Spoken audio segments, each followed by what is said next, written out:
एक भक्त कह रहा था, उसने उपदेश नहीं लिया था, एक साधारण सी, एक कॉमन सी बात है। जैसे कोई व्यक्ति बीड़ी, शराब, मांस, तंबाकू प्रयोग नहीं कर रहा और हमारे साथ बहुत से भक्तों के साथ वार्ता हुई तो वो कहते हैं जी हम तो ना शराब पीता हूं, ना मांस खाता हूं, ना कोई और चोरी ठगी करता हूं, अपना ईमानदारी से कार्य करते हैं और ठीक गुजारा चल रहा है। मुझे नाम लेने की कोई आवश्यकता नहीं, मैं तो वैसे ही नाम लिए बराबर। तो उसको फिर समझाया जाता है कि हे बोरी आत्मा, जो अपन आप नहीं कर रहे, ये तो मनुष्य जीवन का प्रथम कर्तव्य है, और जो ये पाप भी, ये बुराइयां भी कर रहे हैं, वो तो और ज्यादा पाप के भागी बन रहे हैं। आप केवल उन पापों से बचे हुए हैं जो अन्य व्यक्ति वो शराब, मांस, तंबाकू, चोरी, ठगी करके तो पाप कमा रहे हैं, लेकिन जीवन आपका भी इनकम्प्लीट है। मनुष्य जीवन का कर्तव्य आपका पूर्ण नहीं है। जैसे एक एकड़ जमीन में घास फूस, झाड़, बोझड़े, कांटेदार झाड़ियां खड़ी है और उसके साथ वाले एकड़ में, साथ वाले किले में, खेत में किसान ने खूब अच्छी तरह संभाल रखा है, उसमें कोई झाड़ नहीं, कोई कांटेदार झाड़ी नहीं, वो बिल्कुल बोने योग्य करके छोड़ दिया और बीज उसमें बीजा नहीं, तो क्या लाभ हुआ? जैसा वो झाड़ दरखाड़, कांटेदार झाड़ियां जिसमें कबाड़ उगा पड़ा है, उस खेत में और बाहे सवारे खेत में कोई अंतर नहीं है यदि उस बाहे सवारे खेत में बीज नहीं बीजा जाता। ठीक इसी प्रकार जो पुण्यात्मा बुराई नहीं करते, वो तो समरा समराया खेत है, वो तो वैसे ही पुण्यात्मा है, राम नाम लेते ही उसकी तो बहुत अच्छी श्रद्धा बढ़ जाएगी। और जो बुराइयां करता है उसको साफ किया जाता है। जिस प्रकार किसान कितना ही खराब खेत हो, उसको कस्सी से, हल से, ट्रैक्टर से उसको कवाड़ियां दे काट पीट के उसके सारे घास अड़के ने, कुबाड़ ने, खरपतवार ने काट के और निर्मल कर लेता है, साफ कर लेता है, फिर पावा और फिर बीज भी देता है।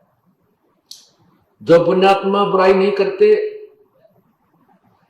वो तो और अच्छी आत्माएं हैं, और जो बुराई करते हैं और सत्संग में आ जाते हैं, फिर सत्संग वचन सुन कर वो अभी साफ हो जाते हैं, दोनों बराबर हो गए। रही बात उन पापों की, जो पाप उसने कर लिए, जो बुराई करता था, चोरी करता था, ठगी करता था, बीड़ी शराब मांस तंबाकू पीकर पाप इकट्ठे करता था, और दूसरे ने पाप किए नहीं। अब जिसने पाप किए उसका समाधान है परमात्मा के मंत्र में शक्ति है। जब ही नाम हृदय धरो, भयो पाप को नाश, मानो चिनकी अग्नि की भाई पड़े पुराने घास।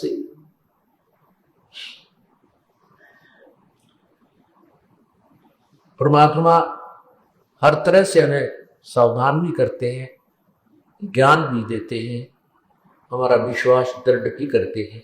कहते हैं कि जिस समय आपको ये ज्ञान हो जाएगा सत्संग में आने से कि वही परमात्मा का भजन किया नहीं, उसके अतिरिक्त वो पाप और कर लिए, चोरी, डाके मार कर, ठगी करके, दो के 20 बनाकर, मिलावट करके, शराब मांस तंबाकू पी के और मुंडी अच्छी नजर बना के, तो फिर उसको डर लगता है। वो सोचता है परमात्मा मेरा क्या होगा, मैं तो घोर पापी हूं, मेरे तक कीड़े पड़ेंगे, कुत्ता बनूंगा, खाद लगे। क्योंकि सत्संग में आने से आत्मा को ज्ञान हो जाएगा कि सचमुच जो कहा जा रहा है ये सच्ची होगी, ये सत्य होगा।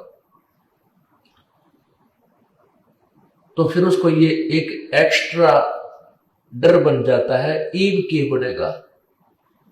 उसके लिए परमात्मा ने बताया कि घबरा मत। जैसे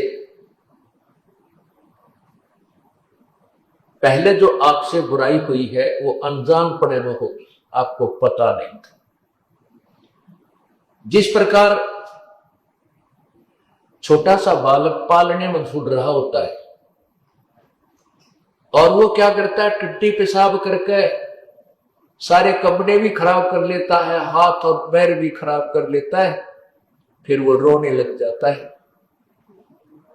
माता जब आती है, उस बच्चे को देखती है, उसकी सारी परिस्थिति से परिचित होकर के वो तुरंत उस बच्चे को उठाती है, स्वच्छ जल से उसको धोती है, उसके कपड़े धोती है, स्वच्छ कपड़े पहनाकर दूध पिलाती है, प्यार करती है, सीने से लगा लेती है, क्योंकि माँ को पता था कि बच्चा बालक है, अनजान है, इसको पता नहीं।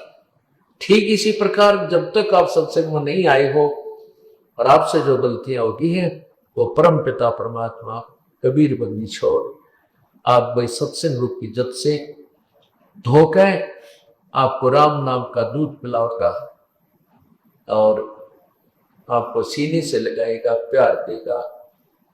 आपके अर्थात आपके जो पूर्व सत्संग में आने से पहले जो किए गए पाप आपके सारे नष्ट कर देगा, आपको साफ करके अपने भक्ति करने योग्य बनाएगा।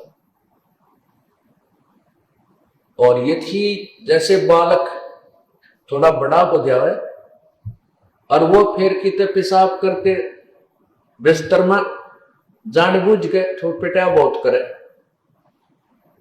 उसकी पिटाई होती है क्योंकि वो बकवाद कर रहा है, अब अनजान नहीं है।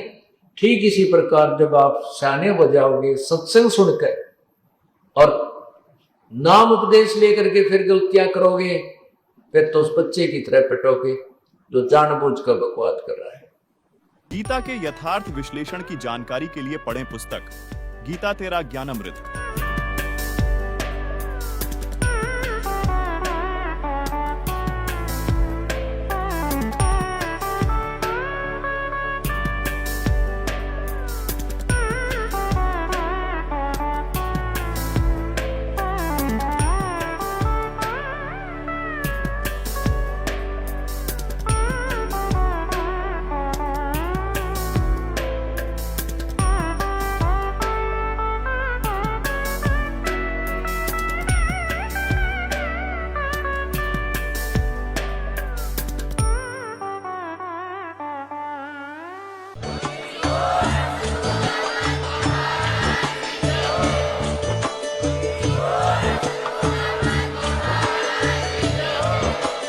आप सुन रहे थे जगत गुरु तत्वदर्शी संत रामपाल जी महाराज जी के मंगल प्रवचन। अधिक जानकारी के लिए विजिट कीजिए हमारी वेबसाइट www.jagatgururampalji.org। संत रामपाल जी महाराज जी के शुभ आशीर्वाद से पूरे विश्व भर में 500 से भी ज्यादा नाम दीक्षा केंद्र हैं, जिन पर संत रामपाल जी महाराज जी द्वारा ऑनलाइन निशुल्क नाम दीक्षा दी जा रही है। अपने नजदीकी नाम दीक्षा केंद्र का पता करने के लिए